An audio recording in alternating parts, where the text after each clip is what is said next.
This time the Muslims are threatening the creators of South Park over, get this, the Prophet Muhammad depicted in a giant bear costume. Sure, South Park depicted Muhammad back in 2001 without incident.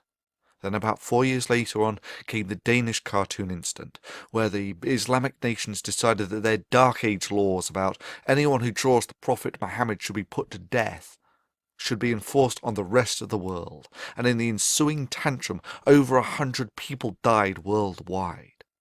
Over 100 people died because of that. And now, seeing as South Park recently depicted Muhammad in disguise as a giant bear, they decided to oh so generously warn the creators of South Park that they will end up like Theo van Gogh. You know, the unarmed guy who was cycling to work before he was shot 8 times, then stabbed and then had his head cut off, simply because he made a film critical of Islam. Bravo on a prime example of why your religion has no place in the first world. You see, all that barbaric stuff in the Quran about cutting off arms, legs, tongues, heads and so on, Sharia law you call it. You know, all that stuff that you actually enforce in the Middle East about stonings and whatnot. There's similar stuff in the Bible, you know, utterly destroy those who don't buy into the religion and stone disobedient children and whatever. However, ultimately, after 1,500 years of acting very much as you do now, it was convinced in the Enlightenment that that really wasn't the way forwards. Mankind moved forward out of the age of religion and into the broad sunlit uplands of the age of reason and the first world, and it's never looked back since. I mean, let me make this absolutely clear. The computer that you're sitting in front of watching this video on is a symphony of the fruit of scientific naturalism. You want to live in the first world? You want to live in the age of reason and taste its sweetmeats? That's really not a problem.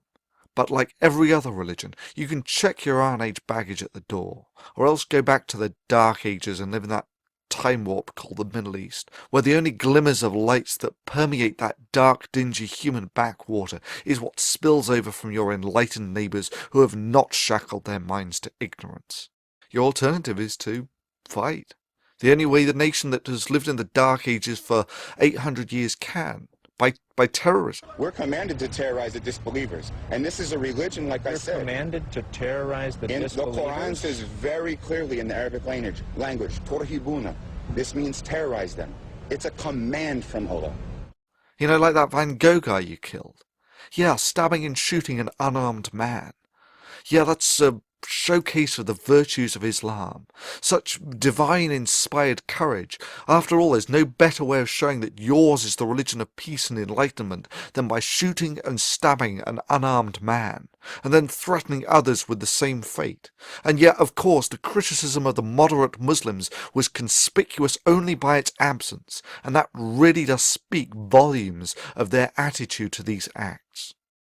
However, the Enlightenment did not just raise the standard of living. It did more than deliver us clean water, the eradication of smallpox and the PlayStation. The rift between the prowess of the First World and the advanced warriors of Islam on the battlefield can be put in no lesser terms than the contrast between ants and gods. Those of us who have lived in the age of reason understand that with great power comes great responsibility, and that the power of the age of reason must never be allowed to fall into the hands of those from the age of religion. For there is no doubt in my mind that if such power were delivered into the primitive hands of a theocracy, that genocide of the infidel and doing Allah's work would be synonymous terms. But let's say that all your box cutters and shooting and stabbing unarmed filmmakers, you managed to actually threaten the enlightened world. And I mean threatened beyond crashing a few airliners. Your only achievement will have been to have awakened a sleeping giant and to have filled it with a terrible resolve. If you're going to pray to Allah for anything, beg him that you never meet the giant in such a mood.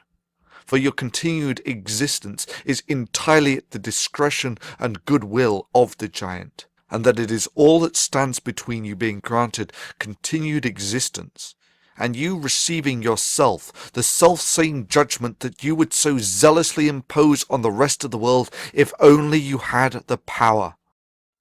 So it comes down to the question of your vicious and petty threats against a cartoon creator. That is, your attempt to limit free speech through intimidation. Well, I cannot speak for them, but I can speak for myself, and to those who live in the age of religion I say this. This is the blasphemy that you find so offensive. This is the Prophet Muhammad depicted as a squirrel in slow motion. I did this. Your move. Do your worst, for even your worst will serve as nothing but a catalyst to strengthen the walls of the age of reason, to awaken the giant. Even if you strike your hardest blow, its operationally insignificant effects will simply make us more powerful than your dark age minds can fathom. All you can do is set these words to resonate down the halls of eternity. You see, you cannot shoot words, you cannot behead an idea, and you cannot intimidate concepts, and if you try, the fulfillment of your worst threat will serve as nothing but an icon, written in the blood of the free, that you have no place in the first world.